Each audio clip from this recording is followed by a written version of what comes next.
Friends, मैं मोनिका, आपकी gardener दोस्त। आज आपसे बात करूंगी डॉग फ्लावर्स के बारे में। इन्हें जो है वो स्नैप ड्रैगन फ्लावर्स भी कहते हैं और एंटी राइनम भी कहते हैं, है ना। मेन जो बोटेनिकल नेम है वो इनका एंटी राइनम है, और वैसे हम इन्हें डॉग फ्लावर्स कहते हैं और स्नैप ड्रैगन भी कहते हैं। डॉग फ्लावर्स इसलिए कहते हैं, ये देखिए इसको साइड से ना, जैसे डॉग बार्क करते हैं ना ऐसे, ये तो हो ही नहीं रहा, दूसरे को देखते हैं, ये देखिए इसको, हाँ इसको देखिए ऐसे दबाएं तो ये ऐसे ऐसे जैसे कुत्ता जो है वो बाहर करता है, डॉगी ऐसे होता है। और दूसरा जो है स्नैप ड्रैगन, इसका नाम इसलिए पड़ा है कि इस जो ये देखिए साइड से देखें तो इस फ्लावर की जो शेप है ना वो ऐसी होती है जैसे ड्रैगन का मुंह होता है, उसका जो स्नाउट होता है आगे का, वैसी इसकी शेप होती है आगे से, इसलिए इसे स्नैप ड्रैगन फ्लावर कहते हैं।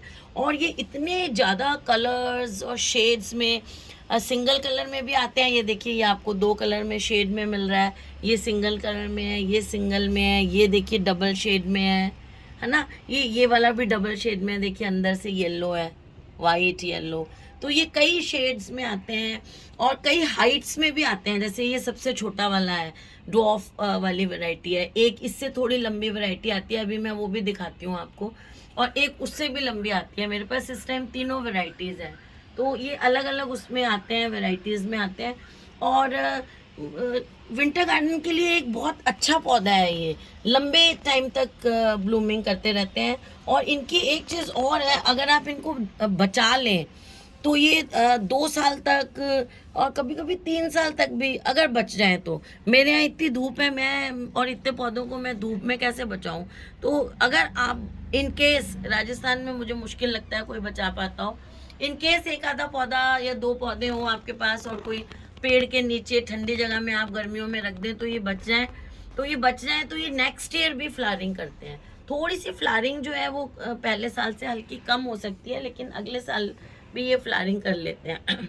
और जब हम इनको लगाते हैं, लगाने का जब टाइम की मैं बात करूं तो दिवाली के आसपास बाजार से छोटी छोटी पौध ला के लगाना भी अच्छा रहता है, या फिर अगर आप बीज से लगाना चाहें तो बीज भी आपको बाजार में मिल जाएंगे। उन बीज को आप लगा दें, दिवाली से थोड़ा सा पहले लगा दें बीजों को आप। और फिर क्या होता है कि इनके बीज को लगाने के बाद थोड़ा सा ऐसी जगह रखें जहाँ उनको सुबह की धूप मिले। इनको सनलाइट और सन थोड़ा सा चाहिए स्प्राउट करके पौधा बनने के लिए। तो इनको आप इंडोर नहीं रखें, बीज लगाएं तो बाहर अपने ऐसी जगह रखें जहाँ मॉर्निंग की धूप वगैरह, वो जो ट्रे वगैरह जिसमें भी लगाते हैं उसको सुबह की हल्की धूप मिले और बाद में सारा दिन अच्छी सी सनलाइट मिलती रहे, वो ज़रूरी है इसके सीड्स को ब्लूम करने के लिए। तो ये तो हम सीड्स की बात कर रहे हैं। और पौध ला के लगाना वैसे आसान रहता है, तो पौध आप ला के लगा सकते हैं इसकी। दिवाली के आसपास आपको पौध मिलनी शुरू हो जाएगी, आपके आसपास कहीं मिलती हो, बहुत सारी नर्सरीज हैं मेरे घर के आसपास भी। एक तो बिल्कुल ही पास है नर्सरी जहाँ से मैं कई पौध लाई हूँ। तो और भी नर्सरीज हैं, मैं लाती जहाँ मुझे दिखती है मैं पौध ले लेती हूँ।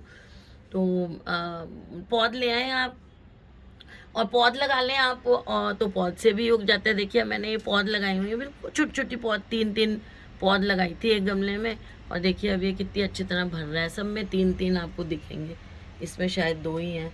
तो इस तरह से आप पौध से भी इसको लगा सकते हैं। और जब पौध जो है ना आपकी इतनी बड़ी हो जाए, देखिए जब पौध इतनी बड़ी हो जाए तो थोड़ी सी 1-2 बार पिंचिंग कर दें। पिंचिंग जो लोग रेगुलर देते हैं उन्हें पता होगा, पिंचिंग का मतलब होता है, देखिए ये जो अभी तो फूल आ रहे हैं, मैं करूँगी नहीं, समझाती हूँ। पिंचिंग का मतलब होता है ये ऊपर का जो पॉइंट होता है ना, ग्रोइंग पॉइंट पौधे का, ये तोड़ देते हैं तो नीचे से 2 ब्रांचेस निकलती हैं। फिर थोड़े दिन बाद उन 2 ब्रांचेस का भी टिप तोड़ देंगे, जब वो इतनी बड़ी बड़ी हो जाएंगी तो उनके नीचे से और ब्रांचेस, तो आपका पौधा जो है वो ऐसा बुशी बन जाता है। तो जितनी ज़्यादा ब्रांचेस होंगी पौधे में उतने ज़्यादा फ्लावर देगा वो। तो जब पौधा आपका छोटा सा होता है ना तो 1-2 बार उसकी पिंचिंग कर दें, ज़्यादा बार नहीं करनी है, 1-2 बार, 2 बार, मैक्सिमम 3 बार उसकी पिंचिंग कर दें जब पौधा छोटा है, तो ताकि वो पौधा अच्छी तरह आपका फैल जाए। फिर अब ये मैंने लगाने की बात तो कर दी, अब मिट्टी की भी बात कर लेती हूँ। मिट्टी इसकी अच्छी सी वेल ड्रेन मिट्टी बनाएं। एक हिस्सा मिट्टी ले लें, एक हिस्सा खाद ले लें और एक हिस्सा उसमें रिवर्स हैंड मिलाएं। ये बहुत ज़्यादा हैवी फीडर्स नहीं है, नहीं होते एंटी राइनम जो है, इसीलिए इनको जो है वो एक हिस्सा ही मिला रही हूँ, नहीं तो बाकी हिस्सों में मैं 1.5 हिस्सा खाद मिलाती हूँ। बाकी फूलों में, पिटूनिया वगैरह में, इसमें 1 हिस्सा खाद, 1 हिस्सा मिट्टी और 1 हिस्सा रिवर्स हैंड मिला लें। और साथ में अगर आपका 9 इंच का चम्मच पौधा है तो आधा चम्मच, छोटा वाला चाय का आधा चम्मच फंजीसाइड पाउडर मिला लें। और 1 फीट का गमला है तो आप 1 पूरा चम्मच मिला सकते हैं। वैसे ये जो सीजनल्स हैं ये 9 इंची में लगे हुए बहुत सुंदर लगते हैं। अगर इससे भी छोटा पौधा होता या इससे भी छोटा गमला होता है मेरे पास, 9 से छोटा 6 इंच का, तो उसमें 1-1 पौधा लगा देती। वैसे पिटूनिया वगैरह तो मैं 1 ही लगाती हूँ। ये बहुत ज़्यादा मतलब जब मैं इनको लेके आई हूँ ना, इतने इतने पौधे थे, इतने इतने, इसलिए मुझे लगा कि पता नहीं ये होंगे, मैंने 3-3 लगा दिए। 1 लगाने से भी अच्छा चल जाता है। तो इसको मिट्टी जो है ना, अच्छी वेल ड्रेन मिट्टी चाहिए, बहुत ज़्यादा पानी रुके नहीं। पानी रुकने से ये देखिए ये वीड्स होते हैं ना ऐसे, इनको ये देखिए लियो इसको धूप सेक रहा है, इसको धूप सेकने का बड़ा ही शौक है।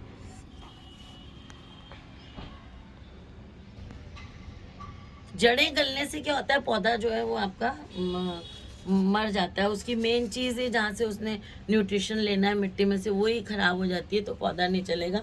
इसलिए मिट्टी अच्छी वेल ड्रेन होनी चाहिए। पॉट का जो नीचे का ड्रेनेज होल है उसको अच्छी तरह चेक करें, उसको आप ठीकरी से अच्छी तरह ढकें, बहुत ज़्यादा पैक नहीं करें। कई बार एयर टाइट हो जाता है तो पानी अंदर सॉगी होने लग जाता है।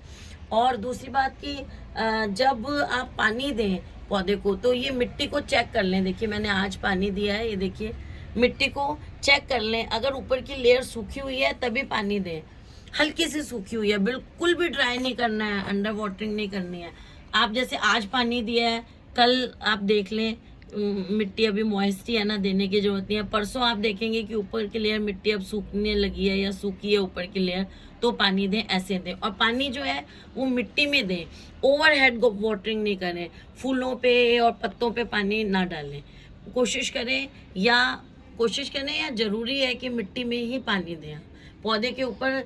ये सीजनल प्लांट्स में अगर आप पौधे पत्तियों पे और फूलों पे तो पानी नहीं डालना चाहिए, चाहे पेरिनियल प्लांट हो चाहे सीजनल हो, तो पानी जो है सिर्फ मिट्टी के लेवल पर ही दें तो अच्छा रहता है। ये जो पौधे होते हैं ना, ये जब आप विंटर गार्डन जमीन में लगाते हैं ना, ग्राउंड में जब लगाते हैं तो ये बॉर्डर्स के लिए बहुत अच्छे होते हैं। ये जो ड्वार्फ वाले जो डॉग फ्लावर्स है ना, ये उसके लिए बड़े अच्छे होते हैं। बॉर्डर आपने कहीं रास्ते के कोने पे बनाना है तो बहुत सुंदर प्लांट है।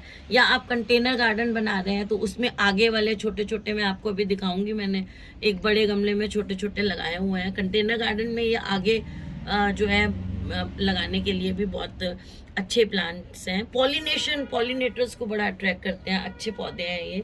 कलर ज़्यादा ब्राइट और ऐसे हैं तो पॉलिनेटर्स तो आपके गार्डन में आएंगे ही। इसमें पता है क्या होता है, एक इसकी खास बात है, उस पर बात करना चाहती हूँ मैं। इसकी एक बबल बीज होती हैं, बड़ी बड़ी मक्खियाँ होती हैं बबल बीज, सिर्फ वो बबल बीज ही इसका पॉलिनेशन कर सकती हैं। पॉलिनेशन क्यों जरूरी है ये आपको पता हो कि नहीं, पॉलिनेशन होगा तभी बीज बनते हैं पौधे में, बिना पॉलिनेशन के बीज नहीं बनते हैं। तो और फिर बीज नहीं बनेंगे तो अगले सीजन में पौधा कैसे ग्रो करेगा। तो इसका कैसे पॉलिनेटर, वो मक्खी क्या करती है, हैवी मक्खी होती है बड़ी, वो यहाँ आके बैठती है। जैसे यहाँ कोई हैवी चीज़ बैठे तो ये नीचे हो जाता है, तो यहाँ से वो नेक्टर अंदर से मीठा मीठा लेती है।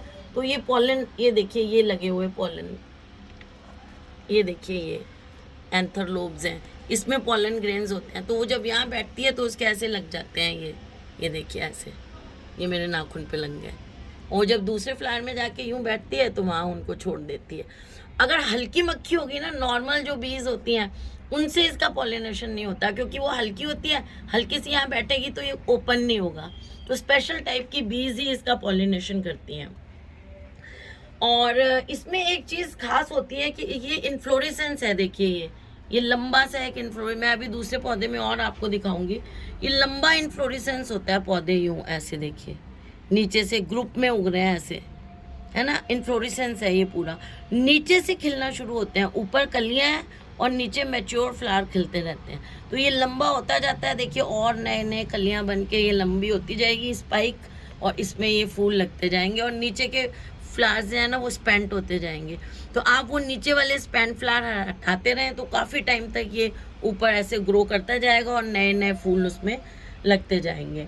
तो ये बॉटम से जो है वो खिलना शुरू करता है। और जैसे जैसे टेम्परेचर बढ़ेगा ना, जब फरवरी मार्च में जाके टेम्परेचर बढ़ता है जैसे, तब ये ब्लूमिंग करना बंद कर देते हैं। इनके लिए बेस्ट जो टाइम होता है ना, ठंड में कूल टेम्परेचर चाहिए इनको। आजकल जैसे बहुत ठंड है तो वो ठंड इनको अच्छी लगती है उसमें। ये देखिए, ये मैंने कहा ना कंटेनर गार्डन में लगते हैं, तो ये इस तरह से आपको कंटेनर गार्डन बनाना हो। मेरा तो ये प्रॉपर नहीं है, मैंने बड़े पौधे के नीचे लगा दिए हैं।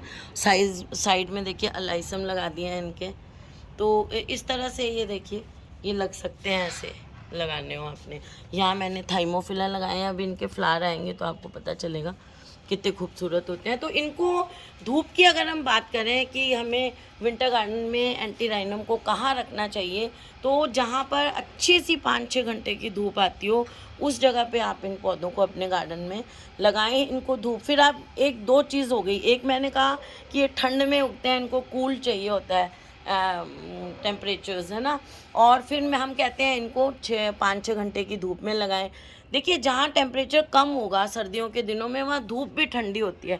तो इनको ये कॉम्बिनेशन चाहिए होता है कि धूप मिले अच्छी और रात को ठंडक मिले खूब, तो उससे ये बहुत अच्छी तरह से ब्लूम करते हैं।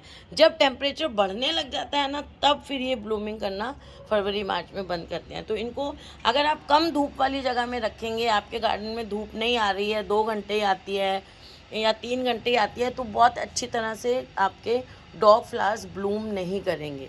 और कईयों को ये प्रॉब्लम होती है कि हमारे बहुत धूप आती है, हम क्या करें। उनके लिए ये जो डॉग फ्लावर्स हैं बहुत अच्छे पौधे हैं, ये अच्छा ग्रो करते हैं। जब हम इनको ज़्यादा पानी वानी दे देते हैं ना, कई बार ओवर वाटरिंग वगैरह ज़्यादा करते हैं या छाया में रख देते हैं या ऊपर ओवरहेड वाटरिंग कर देते हैं पत्तों को, फूलों को गीला करके, तो इसमें फंगस वगैरह की प्रॉब्लम बहुत लग जाती है। और जो फंगल कई तरह की फंगस लग सकती है।